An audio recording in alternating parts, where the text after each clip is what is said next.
একবার শুধু শুনাইছে সুবহানাদিল মুলকি ওয়াল মালাকুত জাল ইজ্জতি ওয়াল আজমতি ওয়াল কিবরিয়া ওয়াল জাবারুত। এই কইয়া ফেরেশতা অর্ধেক ছাগল লইয়া জায়গা। ইব্রাহিম পয়গম্বর যেতে দেন না, আবার কোমর জড়ায় ধরছেন, না আমি যেতে দিব না, যেতে দিব না, আরেকটা বার আমার মাশুকের নামটা শোনাও। এই যুবক ইব্রাহিম আলাইহিস সালাম তিনি মেহমান ছাড়া খানাই খাইতেন না। 3 দিন হয়ে গেছে ইব্রাহিম নবী খানা খায় না, মেহমানও পাই না, খানাও খায় না। এবার আল্লাহ পাক রব্বুল আলামিন কয় জিব্রাইল তাড়াতাড়ি যাও, আমার দোস্ত মেহমান পায় না, খানাও খায় না, তোমরা 3 জন ফেরেশতা মানুষের রূপ ধরে মেহমান সেজে যাও, আমার দোস্তরে খাওয়ানি লাগবে। সুবহানাল্লাহ জোরে কর। ইব্রাহিম খলিল তিনি তো জানতেন আল্লাহর পাগল না, আল্লাহর বন্ধু না, কিন্তু আল্লাহর পাগল, আল্লাহর দোস্ত। আল্লাহ তার উপাধি দিয়েছেন খলিল। ফেরেশতারা জিজ্ঞাসা ছিল মালিক ইব্রাহিম খলিল হইল কেমনে? আল্লাহ কই কেমনে হইছে একটু পরীক্ষা করো। আমার ইব্রাহিমের পাশ দিয়ে তুমি আমার জিকির করে যাইও, দেখবাই কি তা করে। সুবহানাল্লাহ। একজন ফেরেশতা গেছেন, ইব্রাহিম পয়গম্বর তিনি বকরি রাখালি করেন, মাঠ বড় বকরি, বকরিগুলা তিনার নিজের। ফেরেশতা মানুষের রূপ ধরে তিনি পাশ দিয়ে যান আর আল্লাহ পাকের জিকির করেন। আল্লাহ পাকের নাম সুবহানাদিল মুলকি ওয়াল মালাকুত জাল ইজ্জতি ওয়াল আজমতি ওয়াল কিবরিয়া ওয়াল জাবারুত। এত সুন্দর করে আল্লাহ পাকের নামটা ফেরেশতা লইয়া যায়, কিন্তু ইনি যে ফেরেশতা এটা তো ইব্রাহিম নবী বুঝেন নাই। তিনি তো মনে করছেন মানুষ, দৌড় দিয়ে গিয়া তার কোমর জড়ায় ধরছেন, কান্না শুরু করে দিছেন, কে গো তুমি? আমার মাশুকের নাম, আমার মাবুদের নাম এত সুন্দর করে তুমি নিতেছো, আমি তো এই নামের আশিক, আমি তো এই নামের পাগল, আমাকে এই নামটা আরেকবার শোনাও। ফেরেশতা কয় আমি শোনাইবো, কিন্তু বদলা লাগবো, বদলা, বদলা ছাড়া শুনাইতাম না। ইব্রাহিম নবী কয় কি চাও? কয় অর্ধেক ছাগলের ফাল আমারে দিয়া দিবা, বিনিময়ে শুধু একবার আমি এই নামটা তোমারে শোনাবো। ইব্রাহিম খলিল কয় দিয়া দিলাম অর্ধেক ছাগল।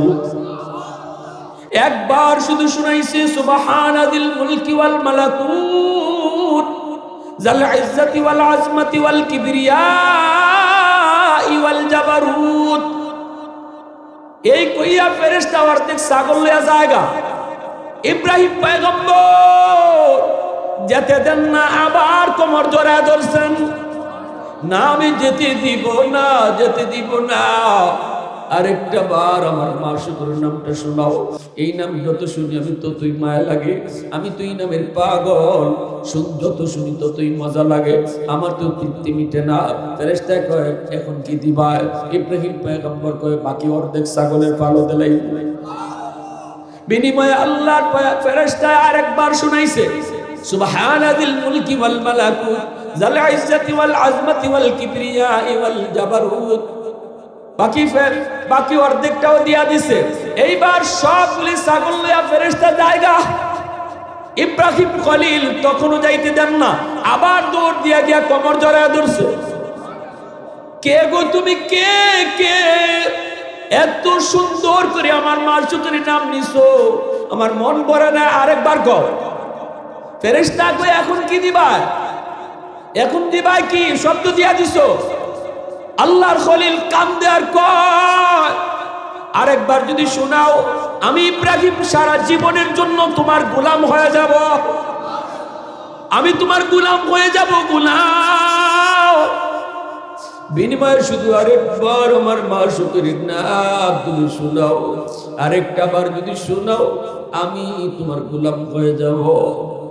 ফেরেশতা 3 জন মানুষের সুরত ধরে আইছেন ইব্রাহিম নবীর বাড়িতে। নবী ইব্রাহিম পয়গম্বর মেহমান পায়া বড় খুশি, মেহমান পায়া বড় খুশি, তিনি বাড়িতে নিয়ে আসলেন দইরা। 3 দিন পরে আজকে খানা খাইবেন মেহমান পাওয়ার কারণে। আল্লাহু আকবার জোরে কর। 3 দিন পরে তিনি খানা খাইতেছেন। এইবার খানা নিয়ে বসছেন, খানা নিয়ে বসছেন, ফেরেশতারাও বসছেন, আল্লাহর খলিলও বসছেন। আল্লাহর খলিল কয়দিনের উপাস, আর ফেরেশতারা ভাত খায়নি। না জানলে জানেন ফেরেশতারা খানা খায় না, ফেরেশতাদের খাওয়ান লাগে। ফেরেশতারা খালি আত ঘোরাঘুরি করুন, কিন্তু খাইন না। আর আল্লাহর খলিল ইব্রাহিম পেটের ক্ষুধার জ্বালায় এরা খায় না এই খবর নাই, খালি খাইতেছে, খালি কথা কইতেছে আর খাইতেছে। কিন্তু এরা যে হাত খালি লাড়ালাড়ি করে মুখও দেয় না, এটাতে লক্ষ্য করছেন না। পর্দার আড়াল থেকে ওনার বিবি হযরত সারা আলাইহিস সালাম ইনি পর্দার আড়াল থেকে একটু সুফি দিছেন, মেহমান দেখানা দিছেন, মানে খায় কি না, কোন জাতের মেহমান দেখার লাগে পর্দার আড়াল থেকে ফাঁক দিয়ে একটু চাইছেন। চাইয়া দেখুন ইন্না লিল্লাহি, আমার জামাই যে খাওয়া খাইতেছে, আর মেহমান বলতে আর লারে সারে একজন আরেকজনের চায় মুস্কি আসে, তাই না? দেখো ওরই নেই। এমনি বিবি সাহেব পাশের রুম থেকে আওয়াজ দিছি, স্বামী গো আপনার মেহমান কিন্তু খানা খায় না। হ্যাঁ, আল্লাহর খলিল আওয়াজ পাওয়ার সাথে সাথে চাইছেন, দেখেন এরা একজনে আরেকজনের পাশে খালি আশাআশি করে, কিন্তু খানা খান না। আল্লাহর খলিল ইব্রাহিম তিনি ডাক দিয়ে কয় ইন্না লিল্লাহি, কি ব্যাপার, আমার কি কোনো ভুল হয়েছে আপনাদের? নাকি খাওয়ানোর মাঝে কোনো লবণ বেশি হয়েছে, নাকি তেল বেশি হয়েছে, আপনাদের খাওয়ানো চল হয়েছে না? হায় হায়, আমার কি জানি সমস্যা, কোন ফেরেশান হয়েছে আপনারা যে খানা খাইতেছেন। তখন জিবরাইল আলাইহিস সালাম কয় নবী গো পেরেশান হইেন না, আমরা মানুষ না। সুবহানাল্লাহ, নবী গো আপনি পেরেশান হইেন না, আমরা মানুষ না, আমরা নূরের তৈরি ফেরেশতা। জিবরাইল মিকাইল ইসরাফিল, আল্লাহু আকবার জোরে কও। আজ 3 দিন হয়ে যায় আপনি আল্লাহর দোস্ত খানা খান না, মেহমান না পাওয়ার কারণে আল্লাহ আমাদেরকে মেহমান বানায় পাঠাইছে আপনারে খানা খাওয়ানির লাগি। আল্লাহ, আমরা তো ফেরেশতা, আমরা খানা খাই না, আমাদের খানা খাওয়ানোর বৈশিষ্ট্যই নেই। এ যুবক, এজন্য বলি শুনো, আল্লাহর নবী রহমতের নবীর একটা গুণ ছিল, নবী মেহমানদারি করতেন। আল্লাহর নবীও মেহমান নিয়ে সবসময় খানা খাইতেন। এজন্য আল্লাহর ওলিদেরকেও দেখবা খাঁটি আল্লাহর ওলি যারা, এরাও যখন খানা খায় একা খায় না, মেহমান নিয়ে খাইতে পছন্দ করেন। এটা আমার নবীর বহুত বড় সুন্নত। আল্লাহু আকবার জোরে কও, বহুত বড় সুন্নত। কারণ মেহমান নিয়ে খানা খাইলে এই খানার মধ্যে, ঘরের রিজিকের মধ্যে বরকত বাড়ায় দেয় কে? ইন্নাকা লাতাসিলুর রাহিমা ওয়া তাহমিলুল কাল্লা ওয়া তাকসিবুল মাদুমা।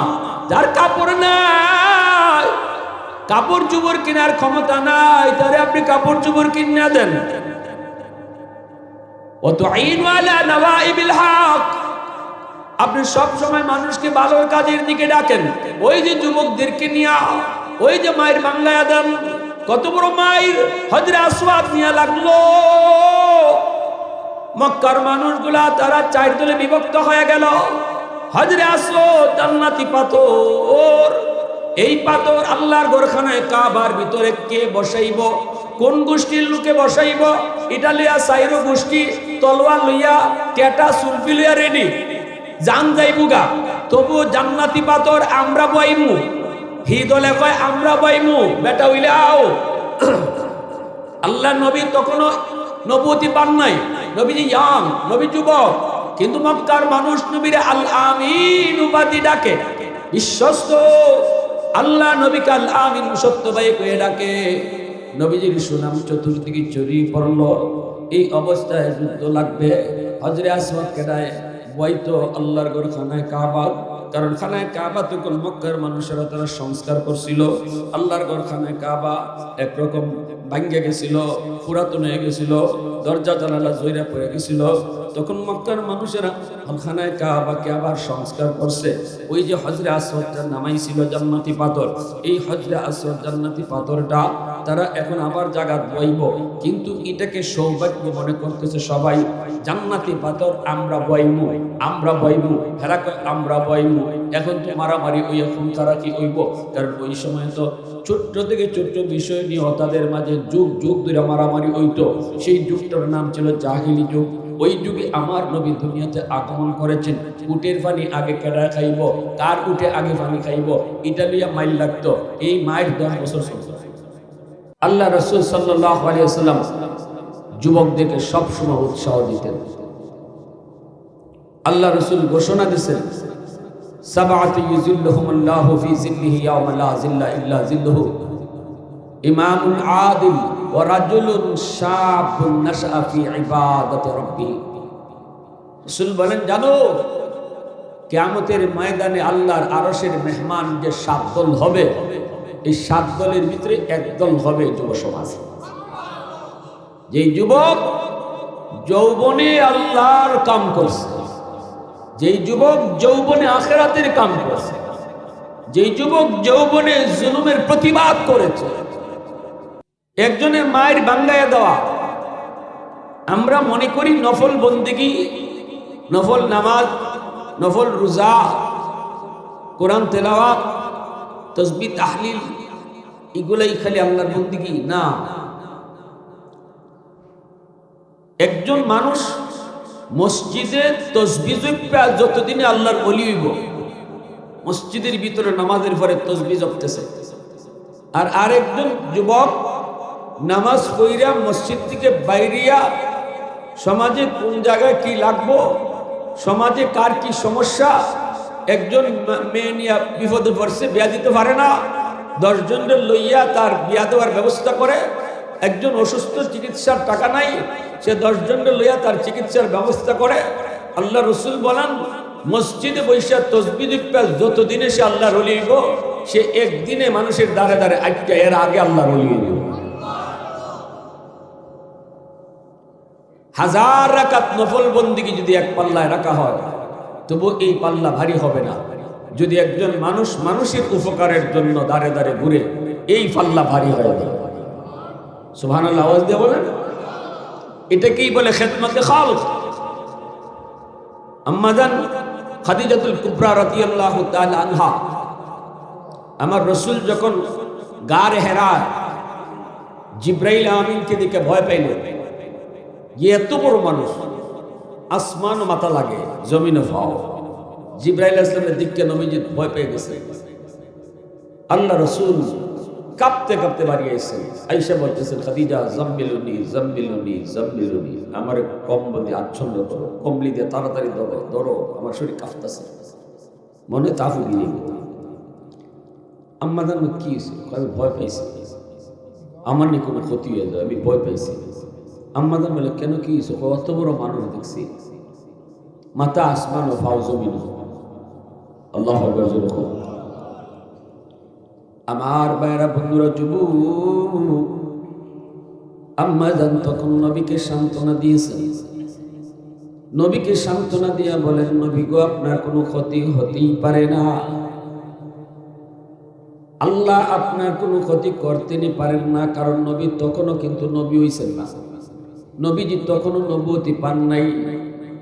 আম্মা জান তারপরও সান্ত্বনা দিয়া বলেন, আপনার কোনো ক্ষতি হতেই পারে না। কাল্লা লা ইউখজিকাল্লাহু আবাদা ইন্নাকা লাতাসিলুর রাহিম ওয়া তাহমিলুল কাল্লা ওয়া তাকসিবুল মাদুম ওয়া তাকরিদুদ দাইফ ওয়া তুঈনু আলা নওয়াইবিল হক।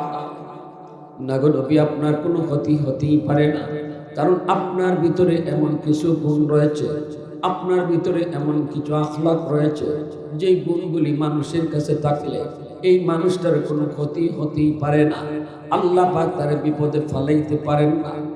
1 নাম্বার হলো, আপনি আত্মীয় স্বজনের সাথে সম্পর্ক রাখতে চলেন, আত্মীয়তা নষ্ট করেন না, আত্মীয় স্বজনের খোঁজখবর রাখেন। যেই মানুষটা আত্মীয় স্বজনের খোঁজখবর নেয়, এই মানুষটাকে আল্লাহ পাক আসমানি জমিনি বিপদে ফেলায় না। এ যুবক, তুমি যত বড় শিল্পপতি হও, তুমি যত বড় কোটিপতি হও না কেন, যদি চাচার খবর না রাখো, মামার খবর না রাখো, চাচাতো ভাই বোনের খবর তুমি না রাখো, আত্মীয় স্বজনের তুমি পরিচয় না দাও, কারণ তুমি আজকে শিল্পপতি, তুমি কোটিপতি, চাচাতো ভাই রিক্সা চালায়, তার পরিচয় দিতে তোমার লজ্জা হয়, এমন যদি করো তাহলে মনে রাখো, দুনিয়ার বিপদ আইলে ফিরাইবার কেউ নাই। কিন্তু যদি চাচাতো ভাইটারে তুমি আপন করে ডাক দাও, তাহলে আল্লাহর নবীর হাদিসের ভাষায় তোমার উপরে বিপদ আইবার লইল আল্লাহ পাক বিপদ দূর করে দিব। আমাদের সমাজের মানুষগুলো আজকে নিজে কোটিপতি হইলে গরিব আত্মীয়র খবর নিতে চায় না। খবর শুধু না, পরিচয়টা পর্যন্ত দিতে চায় না। মনে করি না তার প্রেস্টিজের লস। কেউ যদি কয় বেটা তুই লন্ডনি, আর এরে তুই কো চাচাতো ভাই, এদি রিক্সা চালায়, আমার প্রেস্টিজের লস হবে। এই চিন্তা করে তুমি তোমার আপনজন আত্মীয় স্বজনের খোঁজ খবর তুমি যদি না রাখো, তাহলে মনে রাখো আসমানি বিপদ, জমিনি বিপদ কখন কার উপরে আসে কেউ জানে? জোরে কম, কেউ জানে? ঘর থেকে বের হয়েছ, আবার ঘরে তুমি নিরাপদে ফিরে আসবা, কোনো গ্যারান্টি আছে? কত রকমের বিপদ, কত রকমের আপদ। আম্মা জান কতটাই বলতেছেন না গো নবী, আপনার কোনো বিপদ হতেই পারে না, আপনাকে আল্লাহ বিপদে ফালাইতে পারে না। কারণ আপনার ভিতরে যে গুণগুলো আছে, এই গুণগুলি যার ভিতরে থাকে তার বিপদ আসতেই পারে না। বিপদ আসলেও আল্লাহ ফিরিয়ে দিব। এক নাম্বার গুণ হলো আপনি আত্মীয় স্বজনের সাথে খোঁজ খবর রাখেন, আত্মীয়তা রক্ষা করে চলেন। লা ইউখজিকাল্লাহু আবাদা ইন্নাকা লাতাসিলুর রাহিমা ওয়া তাহমিলুল কাল্লা। যে মানুষটা বোঝা বহন করতে পারে না, এর বোঝাটা আপনি উঠাই দেন। ওর তখনও যে সংসার চালাইতে পারতেছে না, মেয়েটারে বিয়া দিতে পারে না, চিকিৎসার খরচ যোগাইতে পারে না, ছেলেটারে স্কুলে পড়াইবার বেতনের টাকা দিতে পারে না, অর্থাৎ সে বোঝা উঠাইতে পারে না। আল্লাহর নবী গো, আপনি তো এই মানুষগুলি, যেই মানুষগুলি বোঝা তুলতে পারে না, তাদের বোঝা মাথায় উঠাইয়া দেন। এই গুণ আপনার ভিতরে থাকলে বিপদ আল্লাহ আপনারে দিবে না। কারণ মানুষের অন্তরের দোয়ার কারণে, যুবক, মানুষের অন্তরের দোয়ার কারণে আল্লাহ পাক বিপদ আপদ দূর করে দেয়।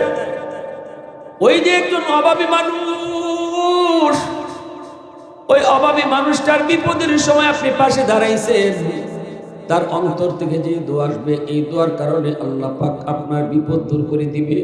নবীজির কাছে একজন অভাবী এসে সওয়াল করলো। আল্লাহর নবী বলেন, তোমাকে কিছু সাহায্য দিয়ে পাঠিয়ে দিলেই তো হবে না, যাও যাও যাও আমার মেয়ের ঘরে যাও। রাসূল কিন্তু এই কথা কম নাই, মিয়া মাফ করো, মাফ করো, এখন আমার কাছে নাই, আমার কাছে নাই। এই কথা কেউ বিদায় তো আমরা দিই। আসলে যদি নাই না থাকে আমি কইতে পারি, ভাই আমার কাছে নাই, মাফ করো। কিন্তু আল্লাহ রসুলের আখলাক ছিল, নবীজি নাই না থাকলেও রসুল তার একটা ব্যবস্থা করে দিত। আল্লাহর নবী বলেন, যাও আমার মেয়ের ঘরে যাও, ফাতেমার ঘর যায় কইও আমি তার আব্বা মুহাম্মদুর রাসূলুল্লাহ তোমাকে তার কাছে পাঠাইছি, সে যেন তোর ঘর থেকে কিছু দেয়। ভিক্ষুক কয়, নবী গো, আপনি যে আমাকে পাঠাইছেন, আমি যদি আপনার কথা বলি তবু আপনার মেয়ে ফাতেমা হয়তো বিশ্বাস করতে না পারে। এজন্য আপনি যে পাঠাইলেন একটা দলিল দেন, দলিল, একটা দলিল দেন, প্রমাণ দেন। নবী কয়, কি প্রমাণ চাও? ভিক্ষুক কয়, আপনার একজন সাহাবীরে আমার লগে দিয়ে দেন। আল্লাহর নবী বলে, সালমান তুমি যাও, তার লগে তুমি যাও। সালমান ফার্সি এই ভিক্ষুকের লগে তিনি আসলেন। আম্মা নবীর মেয়ে, কলিজার টুকরা মেয়ে খাতুনে জান্নাত ফাতেমা রাদিয়াল্লাহু তাআলা আনহা, ওনার দরজার সামনে এসে হাজির। ভিক্ষুক চায় নাই, সালমান ফার্সি রাদিয়াল্লাহু তাআলা আনহু ডাক দিলেন। ডাক দিলে পরে নবীর কলিজার টুকরা বেড়ে বলেন, ডাক দিয়ে বলেন, নবীজি ভিক্ষুক পাঠাইলেন, নবীর কাছে দেওয়ার মতো কিছুই ছিল না। নবী বলছেন, তোমাকে কিছু দেওয়ার জন্য ভিক্ষুককে তোমার ঘরে নবী পাঠিয়ে দিয়েছেন। এইবার নবীর কলিজার টুকরা বলে, ওগো আমার বাবার সাহাবী, আমার বাবার ঘরে যখন কিছু থাকে না তখন আমার ঘরেও কিছু থাকে না। আমার আব্বার কাছে যদি কিছু থাকে আমার কাছেও থাকে। আল্লাহু আকবার জোরে কও। কারণ আমার আব্বা আমাকে ফালায়া বাবা কিছু খায় না, বাবার ঘরে কিছু নাই, আমি ফাতেমার ঘরেও তখন কিছু নাই। আমার ঘরে কিছু থাকলে বাবার ঘরেও থাকে। আল্লাহু আকবার, জোরে কও। আল্লাহ নবী, রহমতের নবী, মায়ার নবী, তিনি তো পাঠাইলেন, এই দিকে তিনি পাঠাইছেন, কিন্তু নবীর কলিজার টুকরা কি করবেন? সাথে সাথে একটা চাদর তিনি বের করলেন। চাদরটা বের করে, দামি একটা রেশমি চাদর, চাদরটা বের করে নবীর সাহাবী সালমান ফারসি রাদিয়াল্লাহু তাআলা আনহুর হাতে দিয়ে বলেন, এই চাদরটা নেন। এই চাদরটা নিয়ে ওই যে দেখা যায় একটা ইহুদির বাড়ি, ইহুদি অনেক ধন সম্পদের মালিক, অনেক টাকা পয়সার মালিক, তার কাছে নিয়ে আমার চাদরটা বন্ধক রাখবেন। এরপরে কিছু টাকা বিনিময় নিবেন, এই টাকাটা ভিক্ষুককে দিয়ে বিদায় করবেন। সালমান ফারসি চাদরটা নিয়ে তিনি ভিক্ষুক আর তিনি দুজন মিলা গেলেন সেই ইহুদির বাড়িতে। ইহুদিরে ডাক দিলেন, ডাক দিয়া বলতেছেন, নেন চাদরটা বন্ধক রাখেন, বিনিময়ে কিছু দেন ভিক্ষুককে দেওয়ার জন্য। ইহুদি চাদরটা হাতে নিয়ে বারবার চাদরের দিকে তাকায়। ইহুদি চাদরটা নিয়ে তাকায় আর কয়, সালমান, এই চাদর কি নবীর মেয়ে ফাতেমার চাদর? বলে, কেমনে বলছো? বলে, কও না এটা কি ফাতেমার চাদর? বলে, হ। এই কথা বলতে ইহুদি আর কথা কয় নাই, সোজা চলে গেল ভিতরে। ভিতরে যাই আগে গোসল করল, পবিত্র হইল, চাঁদের হাতে লিয়া কয়, সালমান, এতদিন পর্যন্ত আমি ইহুদি ছিলাম, এখন আমি নিয়ত করেছি মুসলমান হব, এই মুহূর্তে আমার কালেমা পড়ে নবীর দরবারে নিয়ে যাও। সালমান ফারসি কয়, বাইরে কি ব্যাপার, কারণ কি একটু না? আমি আইলাম তোমার কাছে সাহায্যের জন্য, কিন্তু তুমি এখন মুসলমান হতে চাও, কোন কারণে, কোন ঘটনা ঘটছে একটু খুইলা বলো। ইহুদির চোখ থেকে পানি ধরে, ইহুদি কান্দে আর কয়, সালমান, আমি কিন্তু তাওরাত কিতাবের একজন আলেম, আমি তাওরাত কিতাবের ভিতরে আখিরি জমানার নবীর যতগুলি আলামত আল্লাহ তাওরাত কিতাবের ভিতরে উল্লেখ করেছে সবগুলি আমি মুহাম্মদ রাসূলুল্লাহর কাছে পাইছি। একটা আলামত পাওয়া আমার বাকি ছিল, এজন্য আমিও মুসলমান হইতে উল্লেখ করতেছি। একটা আলামত পাওয়া শুধু বাকি ছিল, তাওরাত কিতাবের মধ্যে আমি পেয়েছি আখিরি জামানার নবীর কাছে কোনো এক সময় একজন ভিক্ষুক আসবে ভিক্ষার জন্য। নবী তামাম ঘোর তালাশ করে ভিক্ষুককে দেওয়ার মতো কিছুই তিনি পাবেন না, কারণ নবীর ঘরে কিছুই তো নাই। কিন্তু খালি হাতে তারে ফেরত দিবেন না, পাঠিয়ে দিবেন মেয়ের ঘরে।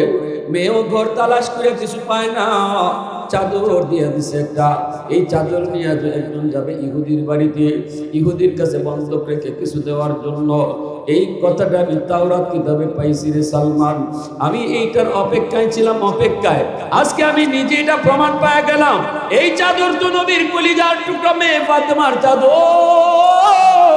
অতএব যেটা বাকি ছিল এটাও আমি পাওয়া গেছি, এজন্য আর দেরি করতে চাই না, তাড়াতাড়ি কালেমা পড়ে মুসলমান বানায় দাও।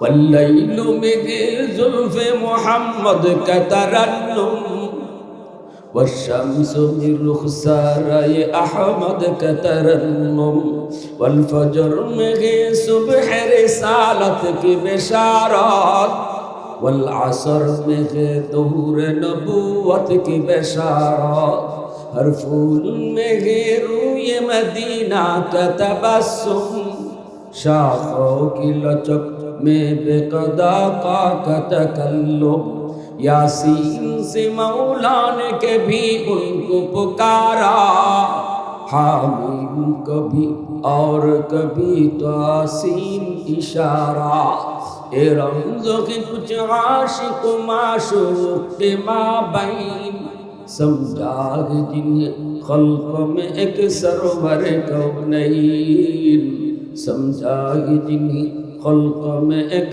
सरवर कौनैन। मुसलमाনের আওয়াজে কও আল্লাহু আকবার, আরো জোরে কও আল্লাহু আকবার। এজন্যই আম্মাজান কইছি, নবী গো, আল্লাহ আপনার কোনো ক্ষতি করতেই পারে না, আল্লাহ আপনার দুনিয়াতে বেইজ্জত করতেই পারে না, আল্লাহ আপনার ইজ্জত নষ্ট করতেই পারে না, কারণ আপনি আত্মীয় স্বজনের খোঁজ খবর নেন। আল্লাহ রসুল করেন, বাবা কবরে শুয়ে দিছে, মা কবরে শুয়ে রয়েছে, বাপ মার কবরে কিছু পাঠাই দেয়, কেমনে পাঠাই পায়? রাসূল হাদিসে বলে, দেখো বাবার রক্তের মানুষ কেডা কেডা দুনিয়াত আছে, দেখো মার রক্তের মানুষ কারা কারা আছে। বাবার রক্তের মানুষ হলো চাচা, বাবার রক্তের মানুষ হলো চাচাতো ভাই বোন, বাবার রক্তের মানুষ হলো ফুফু, বাবার রক্তের মানুষ হলো ফুফাতো ভাই বোন, বাবার রক্তের মানুষ হলো দাদা দাদি। দেখো তোমার চাচা দুনিয়াতে আসেনি না নাই, চাচাতো ভাই বোন আসেনি না নাই, ফুফু আসেনি না নাই, ফুফাতো ভাই বোন তোমার দুনিয়াতে আসেনি না নাই। আল্লাহর নবী বলেন, যদি বাবার কবরে তুমি কিছু পাঠাইতে চাও, বাবার রক্তের মানুষগুলার তুমি খোঁজ খবর নাও।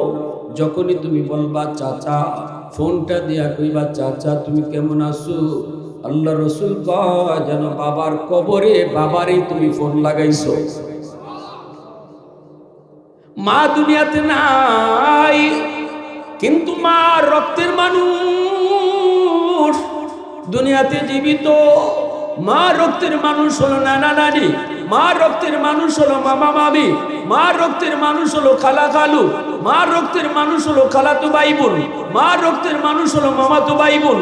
আজ আল্লাহ তোমাকে অনেক সম্পদের মালিক বানাইলো, বাবার গুদা তোমার ইয়াদ পড়েছে, মার গুদা ইয়াদ হয়েছে। যুবক, মার কবরে তুমি কিছু পাঠাইতে চাও, মায়ার নবী দয়ার নবী বলেছেন, মার রক্তের মানুষটার একটা ফোন দাও।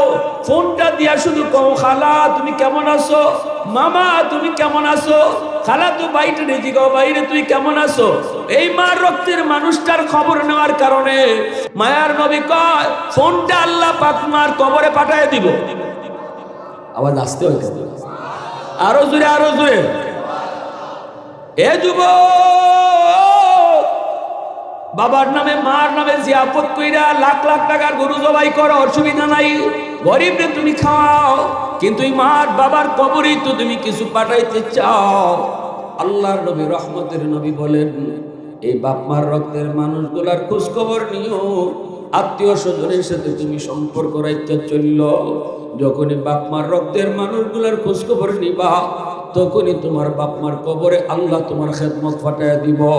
এজন্য আমি তো বলি, ডায়েরিটা হাতে নিয়া আত্মীয় স্বজন কেডা কোথায় কোন জায়গায় আছে তাদের নামটা ডায়েরির মাঝে লেখো। এ ভাই, আমরা তো দুনিয়া কামানোর জন্য কত চেষ্টা করি, দুনিয়ার লাভটা আমরা ঠিকই বুঝি, কিন্তু আখিরাতের লাভের ক্ষেত্রে আমরা গাফেল। আল্লাহর নবী কত সুন্দর করে কইছেন, বর্তমান জমানায় এমন একটা যুগ আইছে, মোবাইলের যুগ। এখন বাড়ি বাড়ি গিয়ে খবর নেওয়ানো লাগে না, ফোনের মাধ্যমে একটা খবর নেওয়া যায়।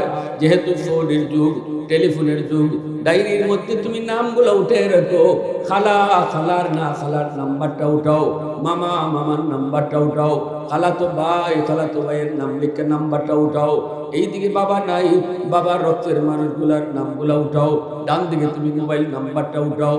এরপরে উপরে তুমি লেখো, সপ্তাহে একদিন ফোন দিয়া এই মানুষগুলার খবর নিবা, অথচ 15 দিন অথবা 15 দিন পর পর তাদের খবর নিবা, অথবা মাসে একবার তাদের খবর নিবা।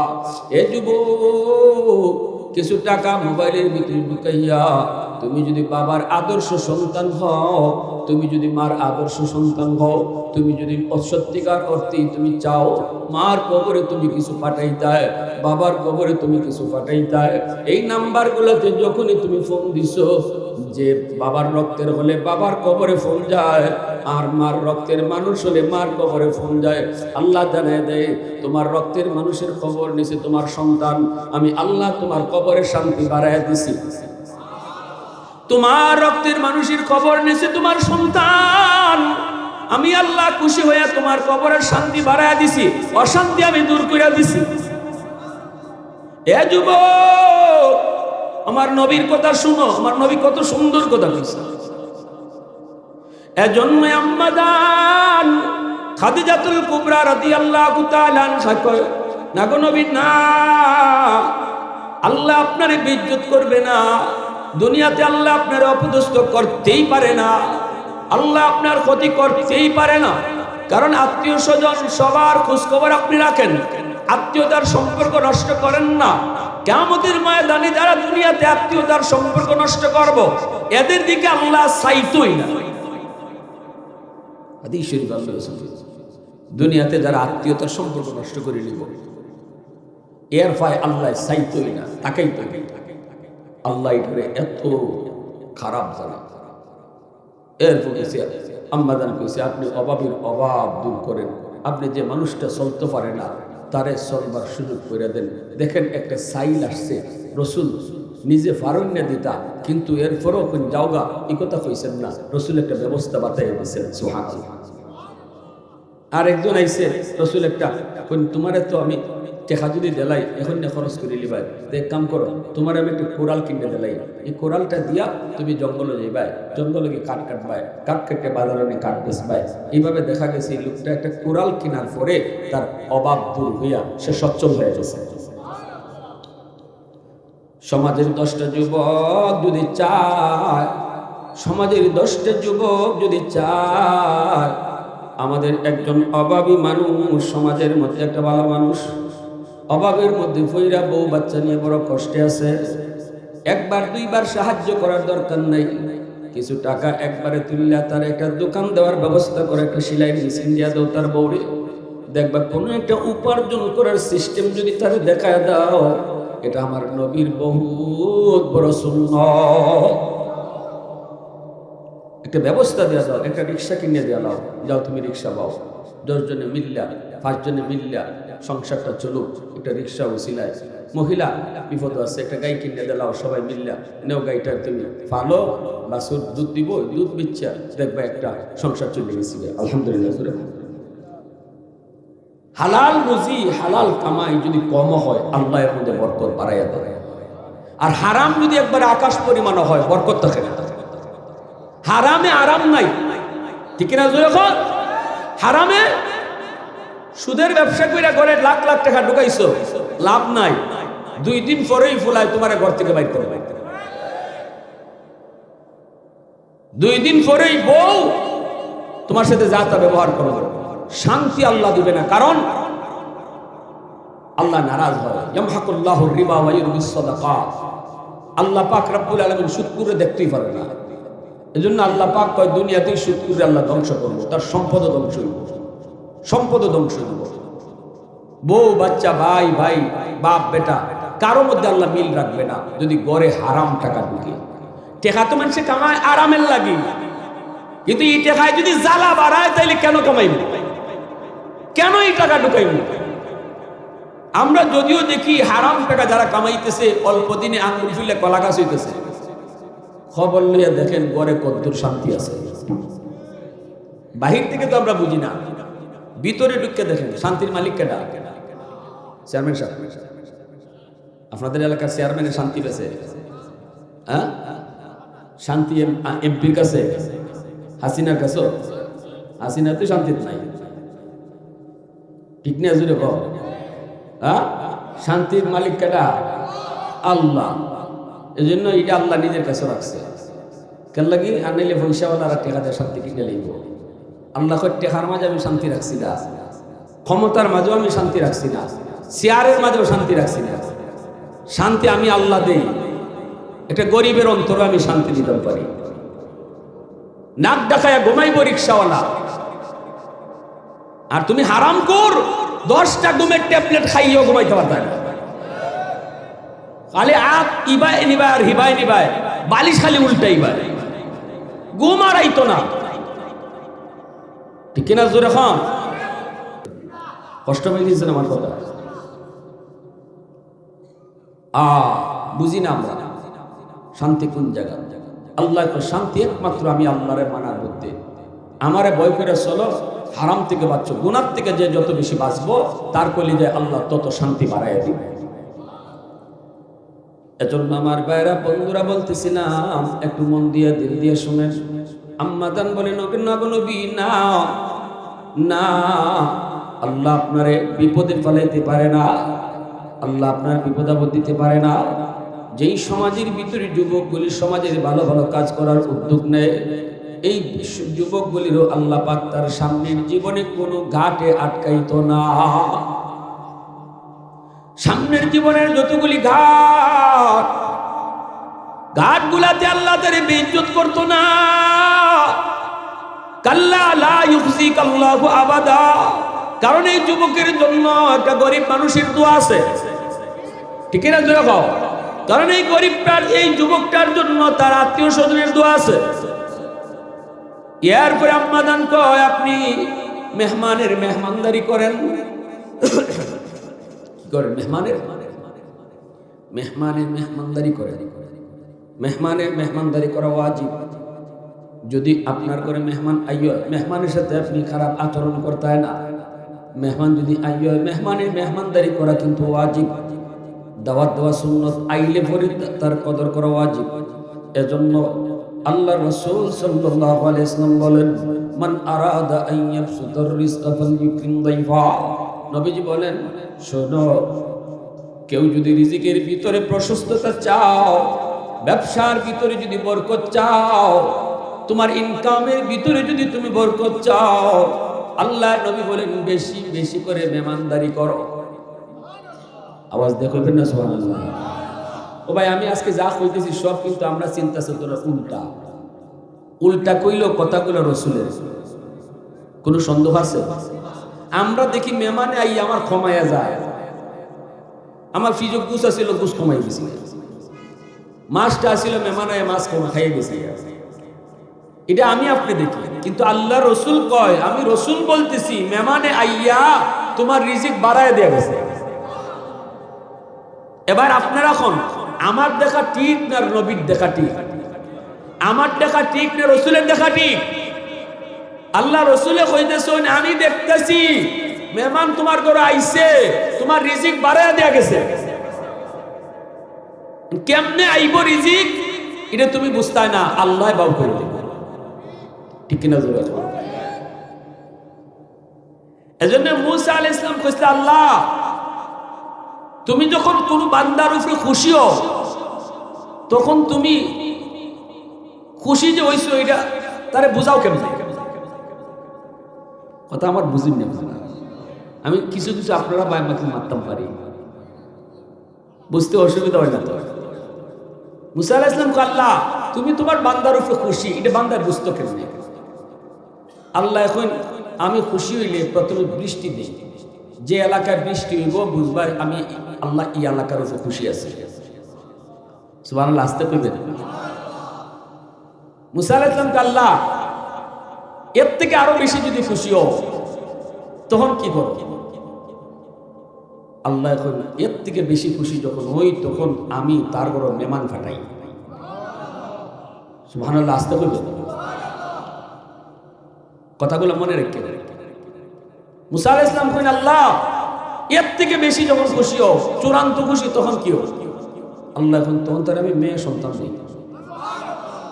আর আমরা মেয়ে সন্তান হইলে পরে মুখ কান খালা হইলে আরে আমার ফুত হইছে না, ফুত হইলে ফুয়া হইলে সিলেটি ভাষা কি দেখো, ফুয়া না, ফুয়া হইলে পরে ফোন দিয়া কি খুশি, বন্ধু বান্ধবরা জানাইতেছে আমার ফুয়া হইছে, ফুয়া। ঠিক না নেই? আর ফুরি হইলে পরে মাই ফোনও বাজে না, মুখ কানও কালা। আচ্ছা কোনছেন আপনি ছেলে দেখে দেয়, মেয়ে দেখে দেয়, আপনি মুখ কালা করছেন যে মনে হইতেছে আপনি বউ দিছে। কোন কোন জায়গায় তো বউর উপরে তুফানও যায়, জানি না জানি। বউর উপরে যারা তুফান চাল, জি হইলে মেয়ে হইলে ইমান থাকতো না, কিতা থাকতো না। আপনি বউর উপরে রাগ করলে ইমান থাকতো না, তাইলে আপনি বুঝাইতেছেন ছেলে দে আল্লাহ আর ফুরি দিছে আপনার বউয়ে। মুখে আমরা অনেক কথাই করি, কিন্তু দিলের হালত আমরা বেশি ভালো না। মুখে তো বলি আমরা কই, কিন্তু দিলের হালত বুঝেন কেটা? আরো জোরে। এজন্য আমার ভাইরা, মেহমানের কদর, মেহমানের কদর। আম্মা জান কই, নবী গো, আল্লাহ আপনারে কোনোদিন বেইজ্জত করবে না, কারণ আপনি মেহমানের মেহমানদারি করেন, মেহমানের মেহমানদারি করেন, মেহমানকে আপনি কষ্ট দেন না। ভাইরা বন্ধুরা, এই যুবক ইব্রাহিম আলাইহিস সালাম তিনি মেহমান ছাড়া খানাই খাইতেন না। মেহমান না পাইলে খানাই খাইতেন। 3 দিন হয়ে গেছিল ইব্রাহিম নবী খানা খায় না, মেহমানও পাই না, খানাও খায় না। এবার আল্লাহ পাক রব্বুল আলামিন কয় জিব্রাইল তাড়াতাড়ি যাও, আমার দোস্ত মেহমান পায় না, খানাও খায় না, তোমরা তিনজন ফেরেশতা মানুষের রূপ ধরে মেহমান সেজে যাও, আমার দোস্তরে খাওয়ানি লাগবে। সুবহানাল্লাহ জোরে কর। ইব্রাহিম খলিল তিনি তো জানতেন আল্লাহর পাগল না, আল্লাহর বন্ধু না, কিন্তু আল্লাহর পাগল, আল্লাহর দোস্ত। আল্লাহ যার উপাধি দিয়েছেন খলিল। ফেরেশতারা জিজ্ঞাসা মালিক ইব্রাহিম খলিল হইল কেমনে? আল্লাহ কই কেমনে হইছে একটু পরীক্ষা করো, আমার ইব্রাহিমের পাশ দিয়ে তুমি আমার জিকির করে যাইও, দেখবাই কি তা করে। সুবহানাল্লাহ। একজন ফেরেশতা গেছেন, ইব্রাহিম পয়গম্বর তিনি বকরি রাখালি করেন, মাঠ বড় বকরি, বকরিগুলা তিনার নিজের। ফেরেশতা মানুষের রূপ ধরে তিনি পাশ দিয়ে যান আর আল্লাহ পাকের জিকির করেন। আল্লাহ পাকের নাম সুবহানাদিল মুলকি ওয়াল মালাকুত যাল ইজ্জতি ওয়াল আজমতি ওয়াল কিবরিয়াই ওয়াল জাবারুত। এত সুন্দর করে আল্লাহ পাকের নামটা ফেরেশতা লয়ে যায়, কিন্তু ইনি যে ফেরেশতা এটা তো ইব্রাহিম নবী বুঝেন নাই। তিনি তো মনে করছেন মানুষ, দৌড় দিয়ে গিয়া তার কোমর জড়ায় ধরছেন, কান্না শুরু করে দিছেন, কে গো তুমি? আমার মাশূকের নাম, আমার মাবুদের নাম এত সুন্দর করে তুমি নিতেছো, আমি তো এই নামের আশিক, আমি তো এই নামের পাগল, আমাকে এই নামটা আরেকবার শোনাও। ফেরেশতা কয় আমি শোনাইব, কিন্তু বদলা লাগবো, বদলা, বদলা ছাড়া শুনাইতাম না। ইব্রাহিম নবী কয় কি চাও? কয় অর্ধেক ছাগলের ফাল আমারে দিয়া দিবা, বিনিময়ে শুধু একবার আমি এই নামটা তোমারে শোনাবো। ইব্রাহিম খলিল কয় দিয়া দিলাম অর্ধেক ছাগল। একবার শুধু শুনাইছে সুবহানাদিল মুলকি ওয়াল মালাকুত যাল ইজ্জতি ওয়াল আজমতি ওয়াল কিবরিয়াই ওয়াল জাবারুত। এই কইয়া ফেরেশতা অর্ধেক ছাগল লইয়া জায়গা। ইব্রাহিম পয়গম্বর যেতে দেন না, আবার কোমর জড়ায় ধরছেন, না আমি যেতে দিব না, যেতে দিব না, আরেকটা বার আমার মাশূকের নামটা শোনাও। এই নাম যত শুনি আমি ততই মায়া লাগে, আমি তো এই নামের পাগল, যত শুনি ততই মজা লাগে, আমার তো তৃপ্তি মিটে না। ফেরেশতা কয় এখন কি দিবা? ইব্রাহিম পয়গম্বর কয় বাকি অর্ধেক ছাগলের ফালও দিলাই। বিনিময়ে আল্লাহর ফেরেশতা আরেকবার শুনাইছে সুবহানাদিল মুলকি ওয়াল মালাকুত যাল ইজ্জতি ওয়াল আজমতি ওয়াল কিবরিয়াই ওয়াল জাবারুত। বাকি অর্ধেকটাও দিয়া দিছে। এইবার সবগুলি ছাগল লইয়া ফেরেশতা জায়গা। ইব্রাহিম খলিল তখনও যাইতে দেন না, আবার দৌড় দিয়া গিয়া কোমর জড়ায় ধরছে, কে গো তুমি? কে কে এত সুন্দর করে আমার মাশূকের নাম নিছো, আমার মন ভরে না, আরেকবার কও। ফেরেশতা কই এখন কি দিবা? এখন দিবা কি? শব্দ দিয়া দিছো। আল্লাহর খলিল কান্দে আর কয় আরেকবার যদি শোনাও আমি ইব্রাহিম সারা জীবনের জন্য তোমার গোলাম হয়ে যাব, আমি তোমার গোলাম হয়ে যাব, গোলাম। বিনিময়ে শুধু আরেকবার আমার মাশূকের নাম তুমি শোনাও, আরেকটা বার যদি শোনাও আমি তোমার গোলাম হয়ে যাব। मैं तालिब मौला हूँ मेरे इश्क़े निराला, मैं तालिब मौला हूँ मेरे इश्क़े निराला, है जो खुला जहाँ जिनकी तजल्ली से उजाला, मैं दर्द जहाँ गैर खुदा यार नदारम, যদি আদ খুদাই চিদিগুর কার নদরম, যদি আদ খুদা হিচ দিগুর কার নদরম। মুসলমানের আওয়াজে বলি আল্লাহু আকবার। ফেরেশতা তিনজন মানুষের সুরত দুলাইছে ইব্রাহিম নবীর বাড়িতে। নবী ইব্রাহিম পয়গম্বর মেহমান পায়া বড় খুশি, মেহমান পায়া বড় খুশি, তিনি বাড়িতে নিয়ে আসলেন দইরা। 3 দিন পরে আজকে খানা খাইবেন মেহমান পাওয়ার কারণে। আল্লাহু আকবার জোরে কও। 3 দিন পরে তিনি খানা খাইতেছেন। এইবার খানা নিয়ে বসছেন, খানা নিয়ে বসছেন, ফেরেশতারাও বসছেন, আল্লাহর খলিলও বসছেন। আল্লাহর খলিল কয়দিনের উপাস, আর ফেরেশতারা ভাত খায়নি। না জানলে জানেন ফেরেশতারা খানা খায় না, ফেরেশতাদের খাওয়ান লাগে। ফেরেশতারা খালি হাত ঘোরাঘুরি করুন, কিন্তু খাইন না। আর আল্লাহর খলিল ইব্রাহিম পেটের ক্ষুধার জ্বালায় এরা খায় না এই খবর নাই, খালি খাইতেছে, খালি কথা কইতেছে আর খাইতেছে। কিন্তু এরা যে হাত খালি লাড়ালাড়ি করে মুখও দেয় না, এটাতে লক্ষ্য করছেন না। পর্দার আড়াল থেকে ওই বই তো 3 দিনের উপর লাইতেছে, সামনে রমজান, সারাদিন খাইছি না, ইফতারের সময় বুঝায় উস্তা ঠিক না। ইফতারের সময় যদি কেউ আবার আইও তো এই সময় আবার ভালো লাগে না, মনে হইতো তো আমার একলোই লাগবে, আই লোকে লাগে, ঠিক না নেই। কিন্তু 5 মিনিট খাওয়ার পরে আর চলে না, তখন মনে হয় আরো 2 জন যদি থাকতো কত ভালোই।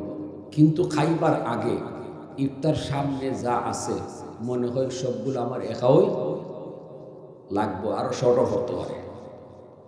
এইগুলো আমরা সারাদিন না খাওয়ার কারণে আমাদের একটা আগ্রহ। তো ইব্রাহিম আলাইহিস সালাম 1 দিন না 2 দিন না 3 দিন, 3 দিন না খেয়ে খাওয়ার সামনে পাইছে। মেহমান বইছে তো খাইবই, ইনি এটা খাইতেছে। পর্দার আড়াল থেকে ওনার বিবি হযরত সারা আলাইহিস সালাম, ইনি পর্দার আড়াল থেকে একটু সুফি দিছেন, মেহমান দেখানা দিছেন, মানে খায় কিনা, কোন জাতের মেহমান দেখার লাগে পর্দার আড়াল থেকে ফাঁক দিয়ে একটু চাইছেন। চাইয়া দেখুন, ইন্না লিল্লাহি, আমার জামাই যে খাওয়া খাইতেছে, আর মেহমান বলতে আর লারে সারে একজন আরেকজনের চায় মুস্কি আসে, তাই না, দেখো ওরই নেই। এমনি বিবি সাহেব পাশের রুম থেকে আওয়াজ দিছি, স্বামী গো আপনার মেহমান কিন্তু খানা খায় না। হ্যাঁ, আল্লাহর খলিল আওয়াজ পাওয়ার সাথে সাথে চাইছেন, দেখেন এরা একজনে আরেকজনের পাশে খালি আশাআশি করে, কিন্তু খানা খান না।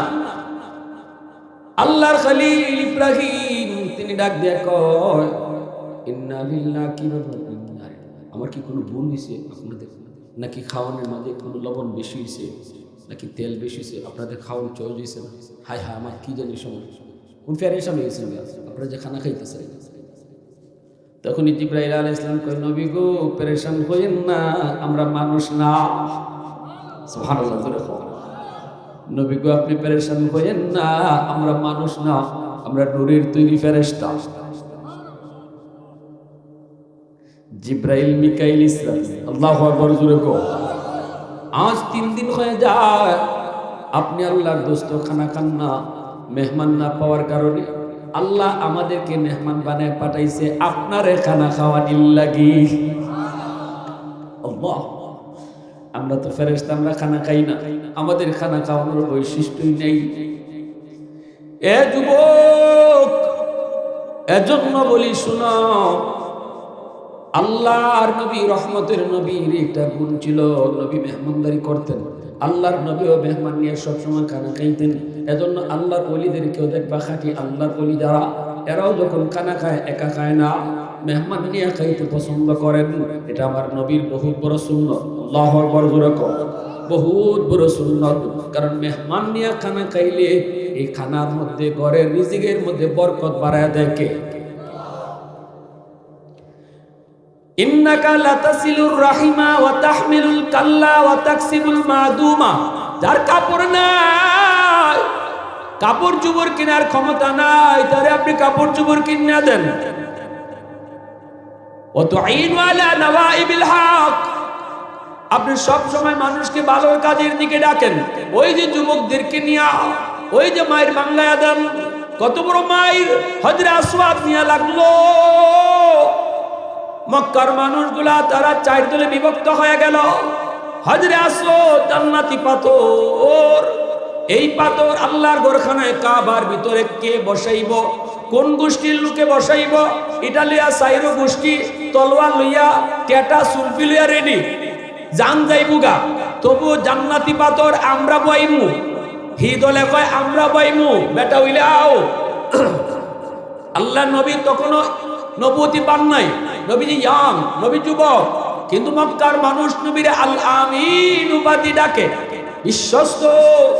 আল্লাহ নবীকে আল আমিন সত্যবাদী কয়ে ডাকে। নবীজির সুনাম চতুর্দিকে ছড়িয়ে পড়ল। এই অবস্থায় যুদ্ধ লাগবে। হজরে আসওয়াদ কেডায় বইতো আল্লাহর ঘর খানায় কাবা, কারণ খানায় কাবা তখন মক্কার মানুষেরা তারা সংস্কার করছিল। আল্লাহর ঘর খানায় কাবা একরকম ভাঙ্গে গেছিল, পুরাতন হয়ে গেছিল, দরজা জানালা জইরা পড়ে গেছিল। তখন মক্কার মানুষেরা খানায় কাবাকে আবার সংস্কার করছে। ওই যে হজরে আসওয়াদটা নামাইছিল জান্নাতি পাথর, এই হজরে আসওয়াদ জান্নাতি পাথরটা তারা এখন আবার জাগাত বইব, কিন্তু এটাকে সৌভাগ্য মনে করতেছে সবাই। জান্নাতি পাথর আমরা বইমু, আমরা বইমু, হেরা কয় আমরা বইমু। এখন তো মারামারি ওই এখন তারা কি হইব, কারণ ওই সময় তো ছোট্ট থেকে ছোট্ট বিষয় নিয়ে তাদের মাঝে যুগ যুগ ধরে মারামারি হইতো। সেই যুগটার নাম ছিল জাহিলি যুগ। ওই যুগে আমার নবী দুনিয়াতে আগমন করেছেন। উটের পানি আগে কেডা খাইব, কার উঠে আগে পানি খাইব, ইটালিয়া মাইল লাগতো। এই মাইল 10 বছর চলতো। এটা একটা বিষয়, কার উঠে আগে পানি খাইব, ইটালিয়া মাইল লাগতো। বাপ যদি মইরা যায়, মরবার আগে ফুয়ারে খুঁয়ে দিত, তুই যদি আমার ঘরে ফুয়া হয়ে তখস বদলা নিবে। কেমন কথাটা হয়ে যায়, বুঝছেন? ওই যুগটা ছিল জাহিলি যুগ। ওই যুগে আমার রসুল আইছে, রসুল আইয়া তখন মাইল লাগি যে বোগা খুন কারাকে, তখন এরা সিদ্ধান্ত নিছে আগামীকাল সবার আগে বাইতুল্লাহ খানা কাবা যে আইব, সে যা ফয়সালা দিব আমরা মানি লাইব। এটা হচ্ছে সিদ্ধান্ত। সবার আগে সবাই দেখতেছে খানায় কাবায় আমার আপনার নবী আইতেছে। আল্লাহু আকবার। নবীর দিকে এরা খুশি, মুহাম্মদ আসতেছে আল আমিন। তখন তো নবী নবী না, নবীর সবাই মানে এই সময়। আবু জেহেলও নবীরে মানে এই সময়। আল্লাহ নবীরে খুব মায়া করত আবু জেহেল। আল আমিন উপাধিটা সর্বপ্রথম ঘোষণা দিছে আবু জাহেলে। আল্লাহু আকবার। কপালে এর হেদায়েত নাই, এটা ভিন্ন কথা। নাইলে আবু জাহেল একটা কপাল পাইছিল। তার জীবনীতে লিখন কিতাবে ওই দিন পড়ছে, আমি এটা জানতামই না। আবু জাহেলের জন্ম হইছে আল্লাহর ঘর খানায় কাবা তোয়াফ করা অবস্থায়। আবু জাহেলের মা আল্লাহর ঘর খানায় কাবা তোয়াফ করতেছিল। এই তোয়াফ করা অবস্থায় আবু জাহেলের জন্ম। ইজাত কপাল কার আছে কোনছেন? কিন্তু এরপরও কপালে হেদায়েত। আর আবু বকর সিদ্দিক জন্ম নিয়েছেন কাফেরের ঘর, মাও কাফির বাপও কাফির। সে আবু বকর হইছেন নবীর প্রথম সাহাবী, সুবহানাল্লাহ, প্রথম খলিফা, আল্লাহ নবীর প্রিয় দুস্থ। এজন্য কে কোন বংশের, কে কতটুকু উফরে, কে কতটুকু নিচে, কে কি যা চাকরি করে, কে লন্ডন আছে আর কে বাংলাদেশে আছে, হেদায়েতের জন্য এটা মাপকাঠি না। আল্লাহ রিকশাওয়ালারও কুটিপুতির আগে হেদায়েত দিয়ে দিতে পারে। হেদায়েতের মালিক কে? এটাও টেকা দিয়ে কিনা যায় না, এটা ফাওয়ার দিয়ে আনা যায় না, এটা আল্লাহর হাত। আল্লাহ নবী আয় করতেছেন, শোনো আমি মায়ের ভেঙে দিতেছি। আল্লাহ রসুল কয় একটা চাদর আনো, একটা চাদর আনা হয়েছে। চাদর আন্যা রসুল কোন চাদরের মাঝখানো এই পাত্রটারে রাখো, চাদরের মাঝখানে পাত্রটা রাখা হয়েছে। চাদরের কোনা কয়টা? 4 কোনা নানি। আর যে 4 গোষ্ঠীর মাঝে ঝগড়া, এই 4 গোষ্ঠীর 4 নেতারে আল্লাহ রসুলের ডাক দিচ্ছেন। ডাক দেখুন, এই গোষ্ঠীর কেটা নেতা? আমি। এই গোষ্ঠীর নেতা কেটা? তুমি। এই গোষ্ঠীর নেতা আমি। এই গোষ্ঠীর নেতা আমি। তোমরা 4 জনে 4 কোনার ধরো।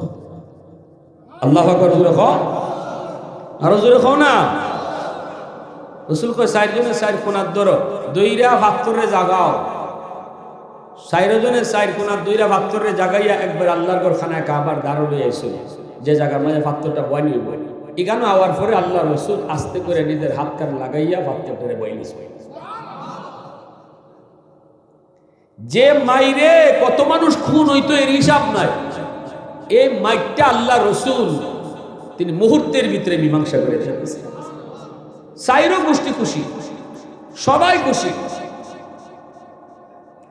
এজন্য সামাজিক বিচার আচার এটা আমার নবীর বৈশিষ্ট্য, নবীর বহুত বড় সুন্নাত।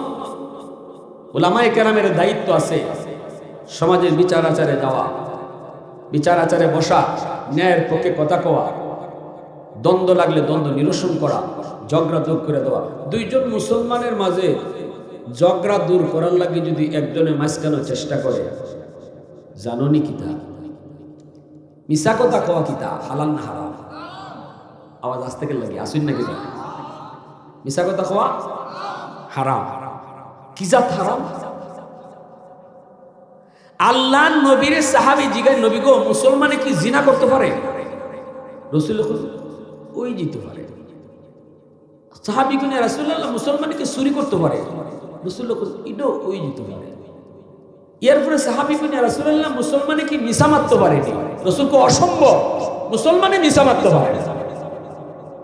তাহলে মিছা কথাটা জিনার থেকেও বড় কবিরা গুনাহ। যে মিছা কথা মারতে পারে একদম জায়গা থারিয়া, এর দুনিয়ার এমন কোন গুনাহ নাই করতে পারে না। মিছা কথা যে আইসা আইসা কইতে পারে, এ আইসা আইসা গুনাহ করতে পারে। ভালো করে ইয়াদ রাখবা। এজন্যই রাসূল কইছে মিথ্যা বলা সব গুনার মা। আমরা তো জায়গা থারিয়া 10টা মিছা কথা মারতে পারি, ঠিক না? অথচ মিছা বলা এত বড় কবিরা গুনাহ। এই মিথ্যা কথা বলাও 3 জায়গায় জায়েজ। কইতাম নি মনোযোগ আছে না? মিছা কথা কয় জায়গায় জায়েজ? 3 জায়গায়। খালি জায়েজ না, সওয়াব হইব। 1 নাম্বার, আপনার জান বাঁচানোর জন্য জানে মারি লেব আপনারে একটা মিথ্যা কথা কইলে আপনি বেঁচে যেতে পারেন। শরীয়তে এখানে আপনার অনুমতি দিছে, অনুমতি। জান বাঁচানোর জন্য একটা মিথ্যা কথা বললে যদি আপনার জান বাঁচে, জানে মেরে নেব, জানে। একটা মিথ্যা কথা বললে যদি জানে বাঁচা থেকে বাঁচতে পারো, অনুমতি আছে। তবে না বলাটা এটা আজিমত, আর বলাটা রুখসত, জায়েজ। কেউ যদি কয় না আমি মরে গেলি গা, মরে যাবো গা, এরপর মিথ্যা কথা কইতাম না, এটা সে সর্বোচ্চ তাকওয়ার উপরে আছে। এই অবস্থায় যদি তার মরণ হয়, আল্লাহ তার এর উত্তম বদলা দিব, উত্তম বদলা আল্লাহ তার দিব, কিন্তু অনুমতি আছে। 2 নম্বর জায়গা হলো, 2 জন মুসলমান যদি ঝগড়া করে, এই 2 মুসলমানের ঝগড়া মিটাইবার লাগে যদি মাঝখানে তুমি মিছা কথা কও, কেমনে? এর কাছে যায় কইলে ভাই অমুকে তোমারে খারাপ কয়, তোমারে গালাগালি করে, তোমার সমালোচনা করে, তোমার গীবত করে, এটা কে কইছে? কোন মানুষে করে? দুর্মিয়া মানুষের কথা রাখো। আমি এখন ওর কাছ থেকে আইলাম, হ্যাঁ তো তোমারে খুব ভালো কয়, তোমার মন্দ তো কইল না, তোমার খালি গুণই গেল, মূলত তুমি এর দ্বারা গেছই না। কথাটা বুঝছি?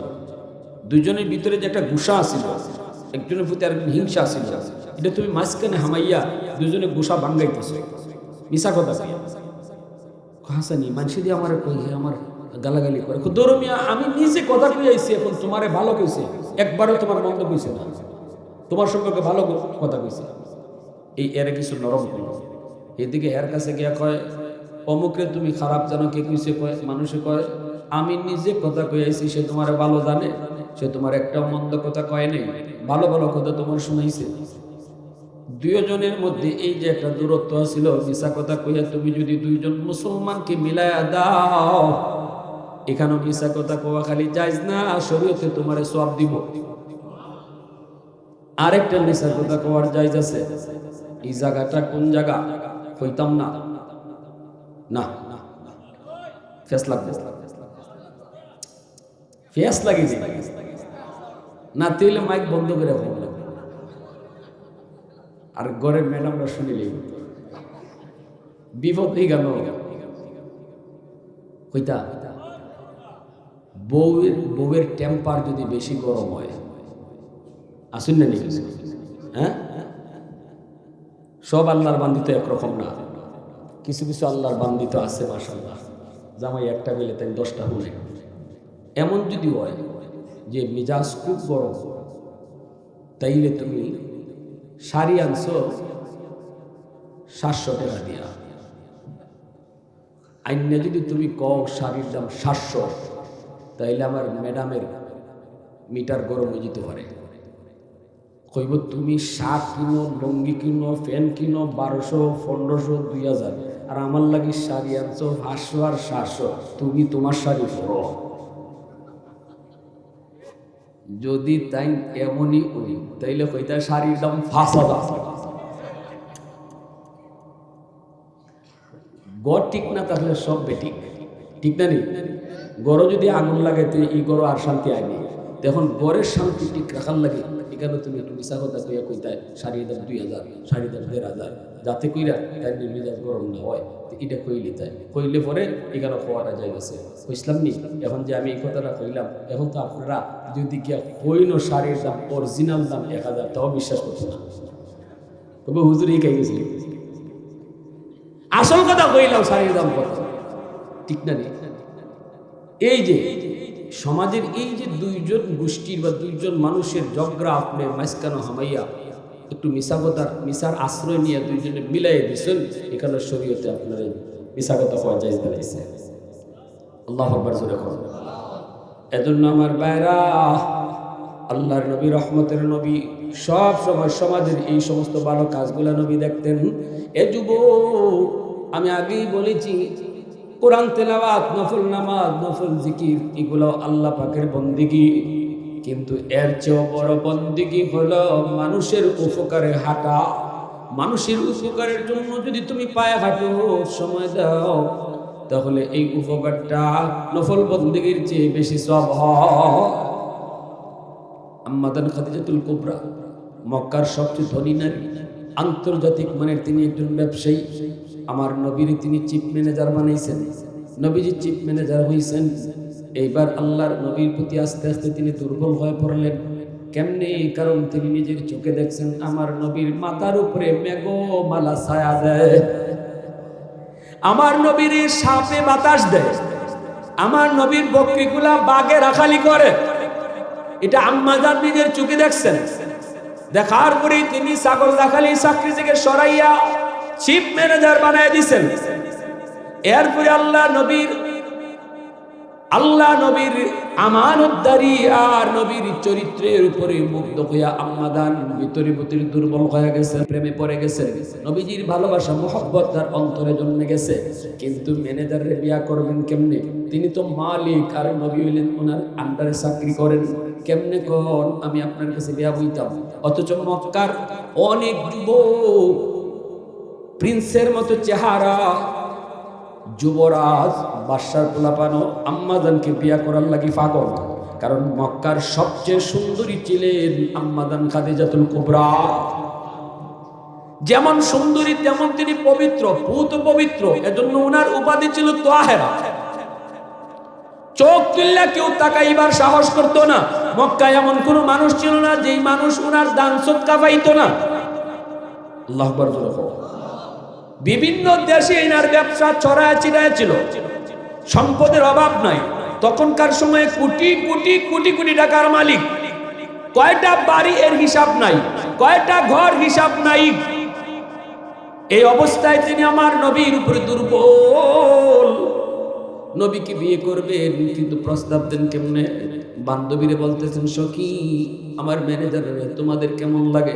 বান্ধবীরা কয়, তোমার ম্যানেজার তো খালি ম্যানেজার না, তোমার ম্যানেজার তার যেদিকে তাকাই এদিকেই মনে হয় সে পৃথিবীর শ্রেষ্ঠ পুরুষ। চেহারার দিকে তাকাইলে মনে হয় আল্লাহ এই চেহারা দুনিয়াতে একটাই বানাইছে।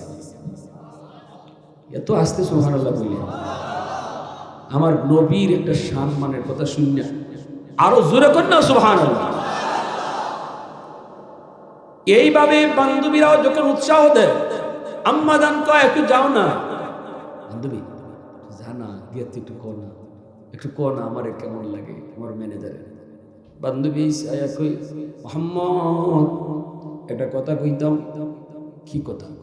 তোমার মালিককে তোমার কেমন লাগে? ব্যবসার মালিক না, আল্লাহ রসুল কয় আমার মালিক তো অনেক ভালো। কেমন লাগে মানে? অনেক ভালো, তুলনা নাই। এমনি বান্ধবী আরে এটা কইতেছি না, মানে কেমন লাগে? কেমন? রসুল কয় কেমন লাগতো মানে ভালো লাগে। আরে মোহাম্মদ তুমি বুঝো না, কইতেছি মানে তোমার কেমন লাগে? আল্লাহ রসুল কয় ভালো লাগে।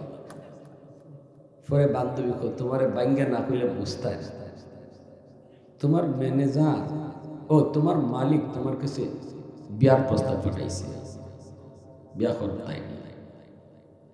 আল্লাহ রসুল সাথে সাথে চমকে উঠছে। নবীজি বলতেছেন কেমনে সম্ভব? আমার চাচা আছে, আমার গার্ডিয়ান আছে, আমি নিজে নিজে বিয়ার মাতনা দিলেন, হায়া শরমের বিষয় আছে, আমি কিছু জানি না। কইয়া নবীজি চাকরি সাইডে আইসেন বাড়ি। নবীজি তখন চাচা আবু তালিবের আন্ডারে আইয়ে কো চাচা আমি চাকরি করতাম না। চাচা কয় কেন বেটা? রসুল কয় আমার মালিক বালা ওই তবে বেশি সুবিধা না। কেন? চাচা আমার বিয়ার প্রস্তাব দিছে। এমনি চাচা কয় বেটা তে তো তোর খফা এটা ফায় কেটা, কতজন লাইন লাগাবো না, তো কপাল বেটা। আল্লাহ নবী কয় চাচা আমি কপাল টপাল বুঝি না, আমি সারা জীবন তার আন্ডারে চাকরি করছি। নবীজি চাচা আবু তালিব কয় বাবা জানোস নি কত বাদশার ফুলাপন পাগল। আল্লাহ রসুল কয় চাচা এটা আমি পারতাম না, আমার শরম করে। আচ্ছা ঠিক আছে বাবা, বাবা ঠিক আছে, চাকরি লাগতো না, আমি রক্ত বিচ্ছেদ করে খাওয়াই বাবা, তোর দাদার কাছ থেকে আমি খুঁজে রাখছি, তুমি তাও। এইদিকে আমার রসুল তিনি চাকরিতে যান না, পরের দিন যান না। একদিন অপেক্ষা করে আম্মাদান খাদিজাতুল কুবরা নবীর বাড়িতে নিজে আইসুন। আল্লাহ নবীর চাচা আবু তালিব আসা মাত্র বলতেছে চাচা আমি আপনার কাছে ভিক্ষা চাইতে আইছি। আল্লাহ নবী চাচা আবু তালিব তিনি তো গরিব মানুষ, কিন্তু আম্মাদান তিনি তো শুধু মক্কার ধনী না, পুরা আরবের ধনী। আল্লাহ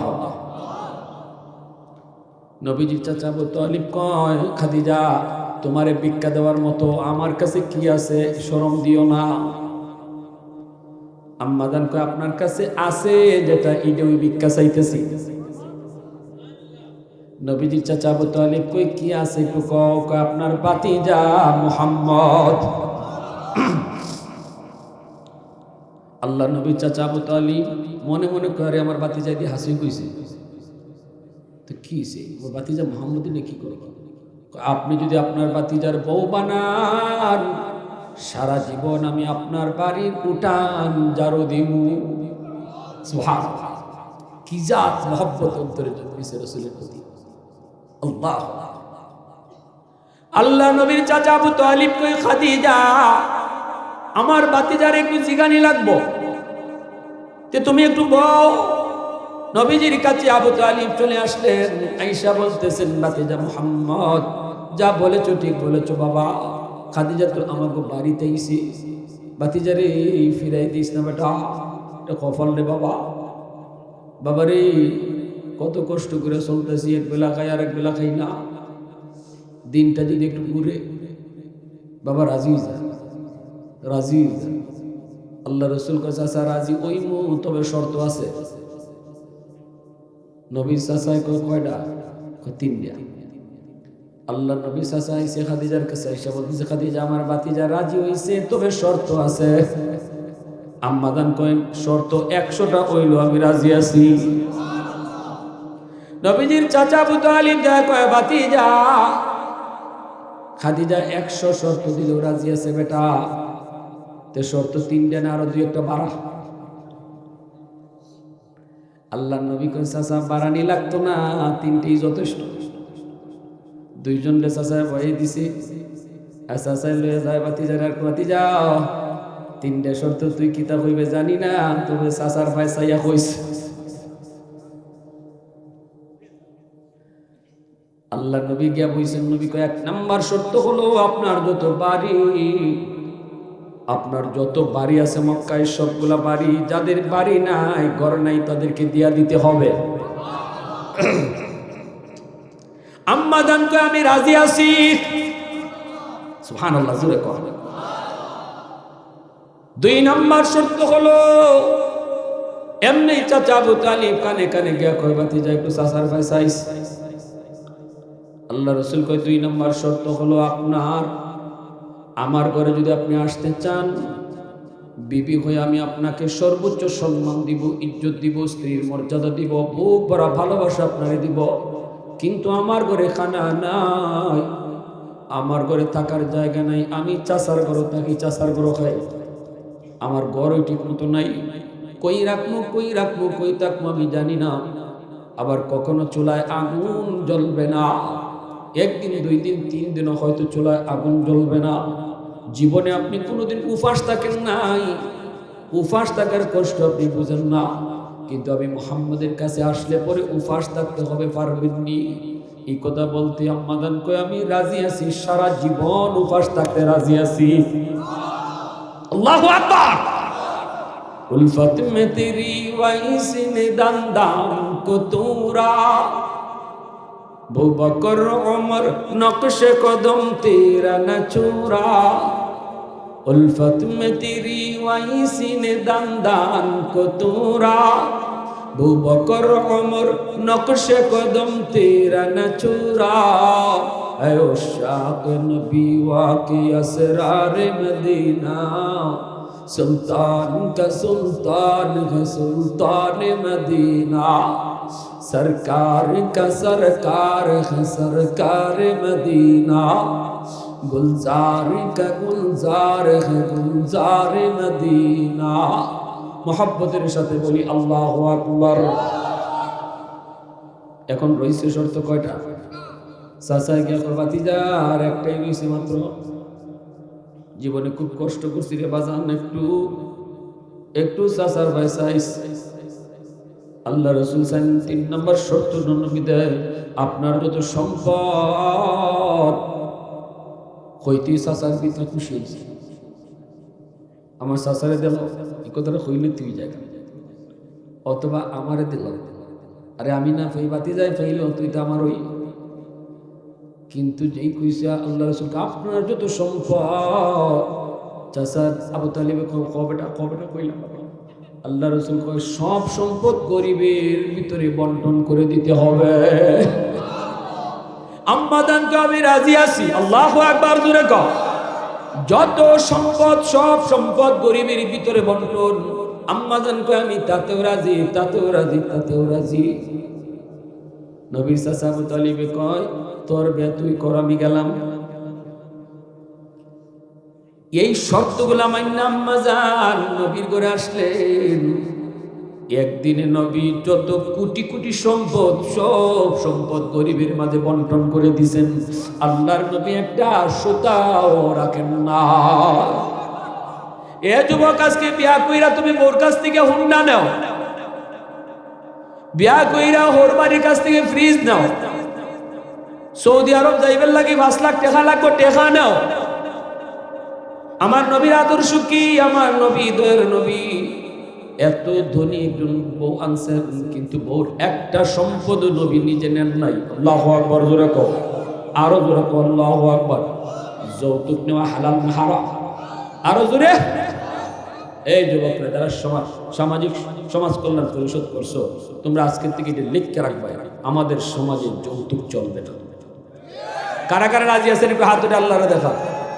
আল্লাহ তুমি কবুল করো, সবাই বলো আমিন। এটা সামাজিক কাজের ভিতরে সবচেয়ে বড় কাজ, যে সমাজে যৌতুক চলবে না। যুবক যারা বিয়া করবা, তোমরা যদি নিয়ত করো যে আমি যৌতুক নিতাম না, তেও তো কাম সারে, ঠিক না? বাবা যদি চায়ও বাবারে না করে দে, বাবা একটা সুতো আনতে পারতে না, এটা হারাম। যে করে যৌতুক ঢুকে এ করে বিষাক্ত সাপ ঢুকে, যৌতুকের সাথে সাপ গে ঢুকে, আর সাপ ঢুকে পুরা ঘরটারে ধ্বংস করে। যৌতুকে কোনোদিন আরাম দিবে না, শান্তি দিবে না, ঠিক কিনা জোরে বলো? আমরা এমন এক টেনশনে গেছি, অনেক সময় যৌতুক সরাসরি খাই না, ঘুরাইয়া খাই।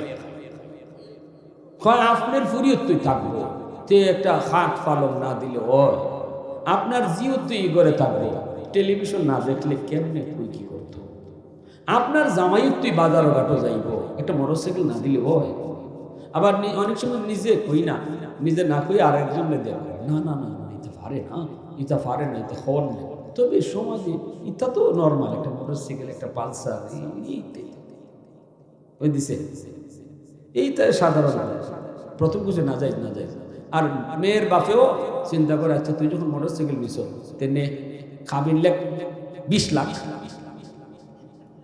লড়তাম না, ঠিক না? নি বড়ি লাগে, বড়ি লাগে 20 লাখ 22 লাখ 12 লাখ 10 লাখ টাকা খাবিন যারা লেখুন, অথচ যে জামাই হের 1 লাখ টাকা দিবার ক্ষমতাও নাই। কত এত টাকা লেখাইছো কেন? কয় দেওয়ান লাগে না, কাবিনের টাকা বলে দেওয়ান লাগে না। কাবিনের টাকা না দিয়া যারা কবরে যাইবা, মনে রেখো হাসরের মাঠে বউয়ে আংটা লাগাইবা, আংটা। এত কলিজার টুকরা বউ নানি, অত মায়া। হাসরের মাঠে খুব আল্লাহ তাই ইবাই দে, আমার কাবিনের টাকা রয়েছে। ফাও দূরে মাফ চাইলো, মাফ দিত না। হাসরের মাঠে কোনো মাফ নাই, হাসরের মাঠে খালি বদলা। আর 20 লাখ 12 লাখ টাকা অনেকে লেখান যাতে বিয়া না বানাবে, দেওয়ান লাগে না বিয়া না। আমার জানা মতো গড় যদি তিক্ততা আই হয়,